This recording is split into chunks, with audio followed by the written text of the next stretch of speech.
Alright, you may have seen my Cold Steel Spike Series review. I talked about this knife right here, neck knife.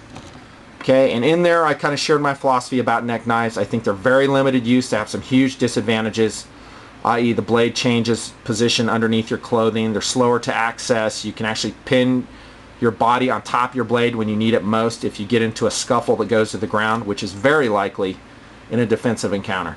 So they're not great. However, I will not condemn neck knives because they do have limited application. The reason I'm making this video is because some of you guys really dig the Spike series. I think it's okay for what it is. I don't like the narrow handle, and I'm going to show you a much better alternative, which unfortunately, as of mid-2008, is no longer being made by Cold Steel, but if you might be able to find them around on secondary markets. And it's this knife right here, and it's the Mini Tac. And this is a much better, much more viable defensive option, in my opinion, than the Spike series knife.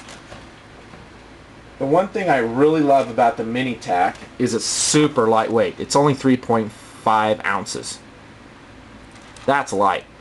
And that's a weight that I can carry. I can get used to it around my neck, although, like I said in my previous video, I don't like it. It annoys me. Your mileage may vary. You may love it. You may love having things hanging around your neck, banging into you all day long. I don't like it. I much prefer my defensive and or EDC blade in a pocket, maybe on my hip. There's so many other different ways to carry it. They're just as fast, if not faster, than a neck knife. But if you do decide to go with a neck knife, this is an excellent option. One thing I really love about the Mini Tac knife is its blade shape. It is a tanto blade shape, as you can see, but it's also angled on the upper spine, so it's an excellent penetration blade shape.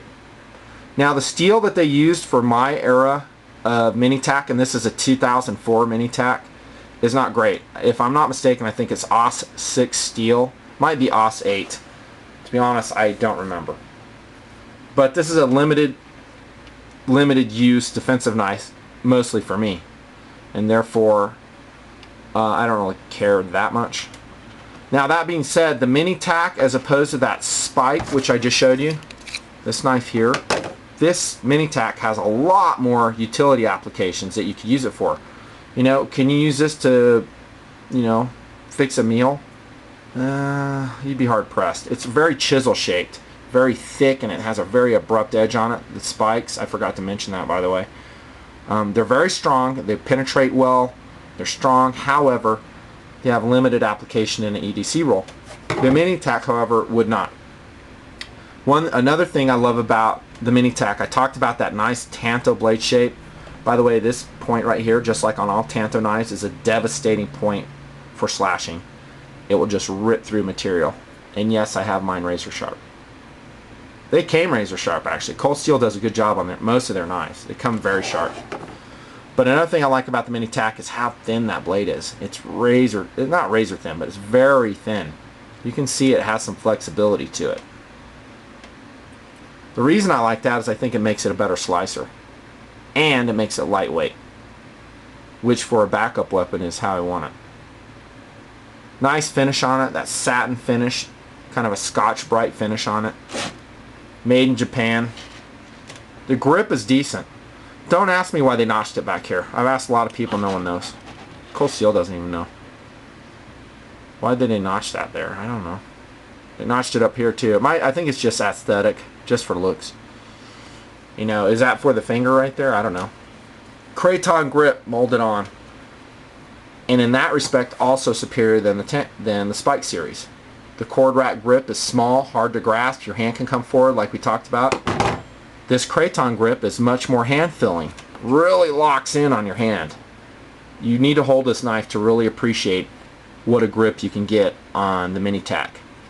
Really good grip. Another advantage of that Craton, especially in the neck roll, is that it will grasp on your clothing. So under your shirt, this knife will not be swinging back and forth. It's much more likely to lock into position because Craton grabs on cloth, which can be good and it can be bad. And in this situation, I think it's good because it makes this knife, the location of this knife, consistent under your garments. That's cool.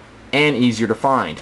You know, it's easier to find this hump under your clothes instead of this, especially under stress. Remember, when we're under stress, we do some really weird stuff. I mean, stuff that just doesn't make sense. And if you can keep your system very simple and consistent, you'll thank yourself. And to me, this is a better neck knife than the Spike series. Because of the handle, because of the blade shape, also the width of the blade, not just for EDC, but for defensive use, it makes it a better shearing knife.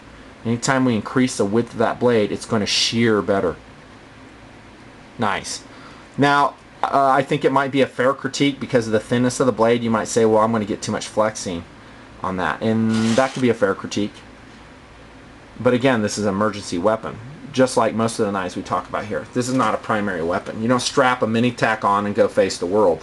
This is a deep cover hideout knife. Preferably one when we cannot strap a tactical folder to our pocket or other location on our person, we might go with the mini tac. Let's talk about the sheath on this knife. Decent Kydex sheath. Nice. Now, this particular sheath locks fine. I have several mini tacs and some of them did not. And I don't have time to go over to the safe and finish out the other one. But on one of them I actually had to drill a hole here and stitch it with carpet thread and then super glue it to tighten the sheath up. That way it extracts a little bit more firmer. And that's a better way to solve the problem. Let me just see if I can find it real quick. No, can't waste the time, sorry. Anyways, you get the idea. So if I were to whip stitch this, drill a little tiny hole right here, and when I'm talking right here, I'm talking right there. And right here. And then I whip stitch it with carpet thread, and then I super glue it and tie it and snip it off. And what it does is it closes those plastic halves tighter like this, and so it retains that blade better. I didn't have to do it on this sheath. This one locks in fine. But my other ones I did, especially in a neck situation where you're carrying the knife upside down. So you want it to lock firm, but not insanely firm like the Spike, at least mine. And yeah, you probably can fix that with some sandpaper, but I haven't yet. But the sheath on the mini tac is decent. Plastic, doesn't retain water, super lightweight. Comes with this chain on it. You saw on my mini Spike, this one, how I changed. Actually, this one didn't come with a chain. I just put in hollowed out 550 cord with a quick lock on it. That's another way you can carry it. And in my opinion, that 550 cord is more comfortable than a chain, should you decide that you need to go with a chain option on your neck knife. And I know chains are popular, and the reason they are is because they break away. However, they're made of metal. Metal's cold in the winter, hot in the summer, until your body heats it up. And it's heavier. That's why I generally use 550 cord. The disadvantage of 550 cord with a neck knife, to be honest with you, is that it's going to get gross. You're going to sweat in it, your dead skin cells will pack it in, and I'm talking from experience. I've carried neck knives enough to know that this will get caca. You're going to have to swap it out. Not too hard though, it's easy enough to do, or you can just wash it. Mini tac does not have a lot of reach to it. That's a disadvantage. It is a very subcompact blade. The blade length is a whopping, well, it's not that short, almost 4 inches. I guess that's about the same size as a lot of our folding tactical designs we've been talking about, and it's in a fixed blade pattern or format, so it's going to be stronger than a folder, at least theoretically. So good grippy handle, I love that. Nice blade shape, wicked tanto penetrating power, thin, nice sheath. However, the sheath is set up for neck design, neck carry only. There's no clips on it. We could lash 550 cord to our LBE gear, and I think that would be a very viable option. If you're a soldier, heck, even if you're not, if you're wearing combat gear of some sort, you can use 550 cord to go on your vertical strap, and you could lash this to it.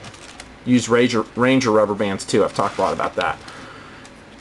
Make sure you tighten that up though. This one actually through time has gotten a little bit loose. I probably need to drill and modify it like I told you guys about to make it tight, because if you carry a knife upside down vertically, it better lock in real tight so you don't lose it. Unfortunately, they're not making it. 2008, they may come back with it. If there's popular demand, I'm sure they'll come out with it again. That's the Mini Tac by Cold Steel. It's a very affordable, I think I only paid 25 bucks, 30 bucks for this knife. It's a wicked hideout blade. given its limitations.